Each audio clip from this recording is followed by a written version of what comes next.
Salam inspiratif, welcome to my channel. Baik Bapak Ibu Bendahara, Bos dan tim Minibos dari Sabang sampai Merauke, terima kasih telah bergabung di channel saya ini. Bagi yang belum subscribe dulu. Nah, pada video bagian pertama ini saya akan bahas terkait dengan ini, apa saja sih sub menu dalam penata usaha. Oke, selamat menonton. Baiklah teman-teman, ketika RKS teman-teman sudah diajukan dan sudah disetujui, tampilannya akan seperti ini ya. RKS BOS Reguler 2024 sudah disahkan. Nah, saatnya teman-teman pindah ke penata usaha. Nah, ini pindah ke teman sini ya, penata usaha. Nah, di sini tampilannya teman-teman ketika pertama kali membuka nanti akan sama seperti ini ya. Teman-teman, tahap pertama wajib melakukan aktivasi BKU dan wajib membutuhkan koneksi internet. Yang pertama kali pindah ke penata usaha, teman-teman silahkan diaktifkan BKU-nya dulu ya, diklik ya. Jika teman-teman belum RKS-nya disetujui, tampilan akan seperti ini. Namun jika RKS-nya sudah disetujui, ketika diaktifasi nanti akan seperti ini ya, seperti ini ya. Anggap Januari ini ketika baru pertama kali, di sini akan menjadi draft teman-teman ya, menjadi draft ya, karena saya sudah sampai Maret, berarti draftnya sudah sampai Maret. Nah, anggap ini Januari masih draft ya. Nah, tahap kedua yang harus teman-teman lakukan adalah silakan buka bulan Januarinya. Nanti ketika dibuka, anggap ini Januari ya, teman-teman silakan lihat adakah transaksi di bulan Januari ya. Jika ada transaksi, teman-teman silakan lakukan proses penata usahaan. Nah, jika dalam bulan Januari tanpa ada transaksi, berarti teman-teman silakan buka dan tutup. Artinya Januari dibuka, anggap ini Januari ya, dibuka, teman-teman langsung lakukan tutup BKU ya. Ketika tidak ada transaksi apapun, buka tutup. Itu juga lakukan di bulan Februari. Jika tidak ada transaksi, buka dan tutup ya. Dan ketika di bulan tersebut ada transaksi, anggap bulan Maret ada transaksi, teman-teman barulah mulai berproses jika ada transaksi. Nah, sebelum lanjut ke cara pembuatan BKU SPJ-nya, mari kita mengenal fitur-fitur yang ada di penata usaha. Saya akan bagi menjadi dua video teman-teman ya. Video pertama adalah mengenal fitur-fitur sub menu pada penata usaha. Yang kedua, kita akan buat video terkait dengan bagaimana sih pembuatan BKU-nya.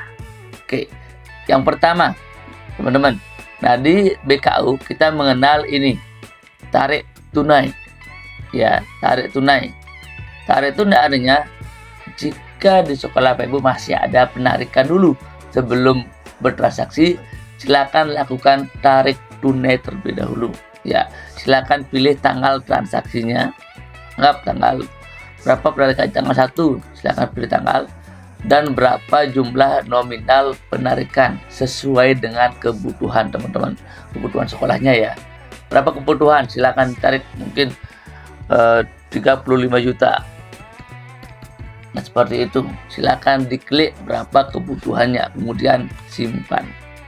Ya, nanti akan muncul data seperti ini. Ya, Anda telah melakukan penarikan. Jika teman-teman melakukan penarikan. Nah, jika salah, teman-teman bisa lakukan edit di sini ya. Klik di sini, kemudian silakan edit. Ya, jika ada kesalahan penginputan jumlah penarikan ataupun kesalahan tanggal, silakan bisa diubah teman-teman ya. Jika ada kesalahan, itu fitur tarik tunai. Nah, sebelahnya ada fitur store tunai. Nah, store tunai artinya ketika teman-teman mungkin ada kelebihan tarik ya, sehingga ingin dikembalikan lagi ke bank, ataupun teman-teman ada sisa nih, teman-teman nggak mau pegang uang tunai, teman-teman bisa lakukan store tunai. Artinya silakan klik ini, kemudian tanggal berapa teman-teman mau menyetorkan uangnya ke bank, mungkin tanggal 30 Nah, silakan store berapa jumlah uang yang ingin teman-teman setorkan ke bank. Silakan berapa yang ingin teman-teman kembalikan uangnya ke perbankan. Nanti di sini perpindahan uangnya yang tadi adalah yang dulunya uang tunai, ketika teman-teman store tunai, uang ini akan berkurang. Dia akan pindah ke non tunainya ke perbankan di bank. Itu. Ketika penarikan sebaliknya, uang tunai ini akan pindah ke menjadi uang tunai. Uang non tunai akan pindah menjadi uang tunai ketika ada penarikan. Yaitu itu untuk sekolah-sekolah yang masih ada sistem tarik dan store tunainya. Nah, kemudian di sini ada fitur tambah pembelanjaan. Ya, ini akan saya bahas lebih detail di video part 2-nya.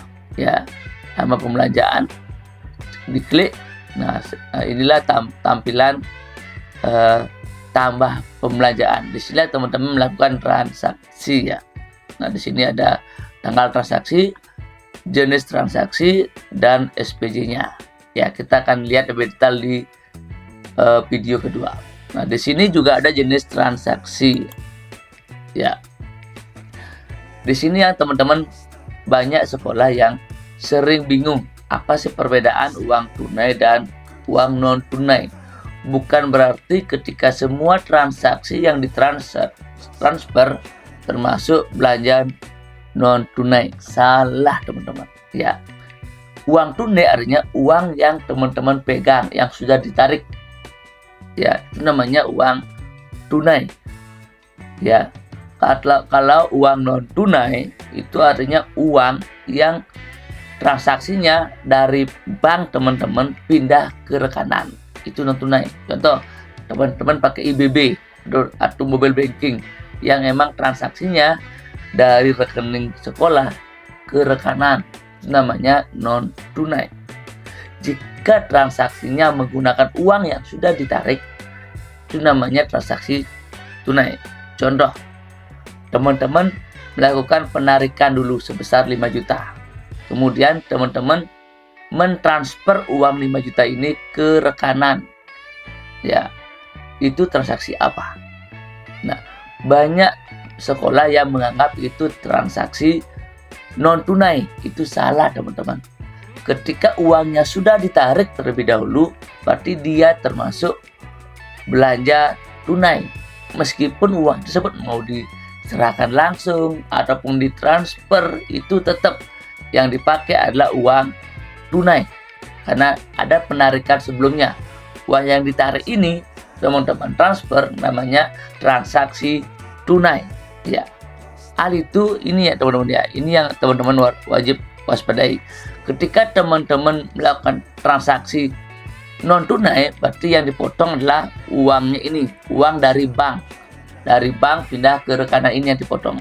Tapi jika transaksinya tunai, itu yang dipotong adalah uangnya ini, uang tunainya akan dipotong. Sehingga jangan sampai teman-teman transaksinya tunai, uang yang sudah ditarik, tapi teman-teman pilih non tunai. Ini yang dipotong, sehingga teman-teman akan menjadi tidak balance antara uang yang di bank dengan uang tunai yang teman-teman pegang itu. Ya, itu yang perlu diwaspadai dulu ya.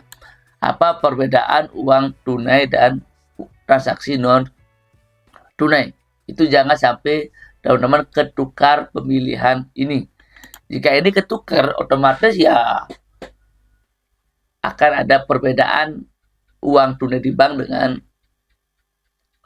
yang teman-teman tunai pegang. Nah, jika ada kesalahan seperti ini, jangan takut, teman-teman bisa melakukan hapus ya. Jika ada kesalahan, oh ini seharusnya adalah non tunai, ya teman-teman bisa lakukan hapus pembelanjaan jika ada kesalahan. Pokoknya jangan takut, jika salah masih bisa diperbaiki. Ya, itu seperti itu. Kemudian ada fitur cetak. Ini tujuannya adalah untuk teman-teman ingin mencetak BKU-nya. Ya, ini akan muncul draft ketika teman-teman belum ditutup BKU-nya, akan muncul draft seperti ini untuk melihat contohnya. Kemudian yang terakhir ada fitur tutup BKU. Ketika teman-teman sudah selesai BKU-nya, yang setelah selesai di bagian akhir teman-teman wajib tutup BKU sehingga bisa berpindah ke bulan berikutnya. Ketika teman-teman ini belum ditutup, BKU-nya akan tetap di Maret. Ini wajib teman-teman sudah ketika transaksinya sudah selesai diinput sampai tanggal 30 atau 31 di bulan tersebut, teman-teman silakan lakukan tutup BKU sehingga teman-teman bisa berpindah ke bulan April. Ya, kalau ini tidak ditutup, teman-teman akan tidak bisa bekerja di bulan April. Oke, sekian teman-teman terkait dengan pengenalan fitur-fitur yang ada di penata usahaan. Ya. Nah, untuk part berikutnya saya akan bahas bagaimana sih pembuatan SPJ-nya. Ya, karena di sini ada belanja yang disiplah, ada belanja yang non siplah. Nanti teman-teman akan menemukan 3 kasus dalam pembuatan BKU. Nah, silakan tonton di part 2-nya. Part 2. Oke? Terima kasih.